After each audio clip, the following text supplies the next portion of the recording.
امیدوارم که خوب باشین. برای درست کردن این آفوکادو اول ما نیاز داریم به اسپرسو. برای داشتن یه عصاره خیلی خوب چند تا نکته لازمه. خب اول با پیمونتون قهوه‌تون رو میریزین توی بسکت، حالا هر چقدر که میخواین، 1 کاپ 2 کاپ. نکته‌ای که اینجا خیلی مهمه اینه که حتما از نیدل استفاده کنین. نیدل همین وسیله سوزنی شکله که من الان ازش میخوام استفاده بکنم. نیدل باعث میشه که قهوه‌تون کامل یک دست بشه و هیچ گلوله‌ای نمونه. این باعث میشه که خیلی خوب عصاره گیری بشه و عصاره یک دستی داشته باشین. وقتی هم دارین ازش استفاده میکنین کامل فرو کنین و تموم سطح قهوه رو کامل با این نیدل یک دستش بکنین. کار بعدی که خیلی خوبه و عصاره خوبی بهتون میده تمپ کردن قهوه است. این کارم میتونین با این تمپرای چوبی یا حالا بعضی هم هستن فنری ان، اونها خیلی جنسشون خوبه، یا از اونها استفاده کنین. این کارم حتما انجام بدین و تا جایی که میتونین کامل فشار بیارین به سطح قهوه که کامل متراکم بشه قهوه‌تون. بعدم پاک اسکرین هم حتما استفاده کنین، عمر دستگاهتون رو خیلی طولانی تر میکنه.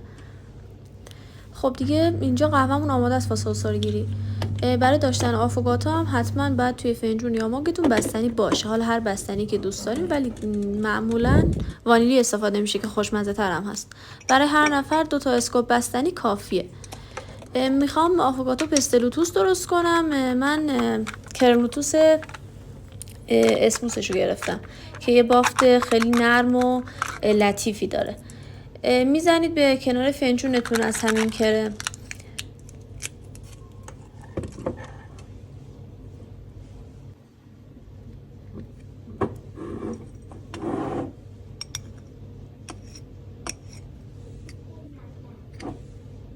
مقدار لوتوس هم بسته به خودتون داره دیگه، حالا میخواین 1 قاشق استفاده کنین، 2 قاشق، و نهایتا 3 قاشق دیگه بیشتر استفاده نکنین.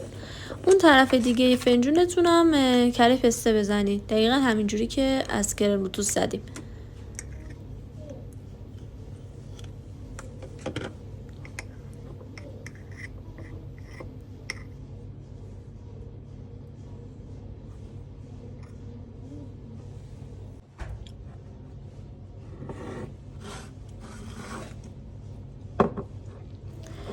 خب دیگه تمومه دیگه. فنجوناتون رو میذارین زیر دستگاه و عصارتون رو میگیرین.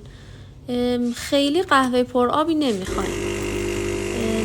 سعی کنین که غلیظ باشه قهوه‌ای که استفاده میکنین، یعنی نذارین که عصاره دیگه به آب برسه. خیلی قهوه پر آب و آبکی نمیخواین. همین دیگه آماده است و امیدوارم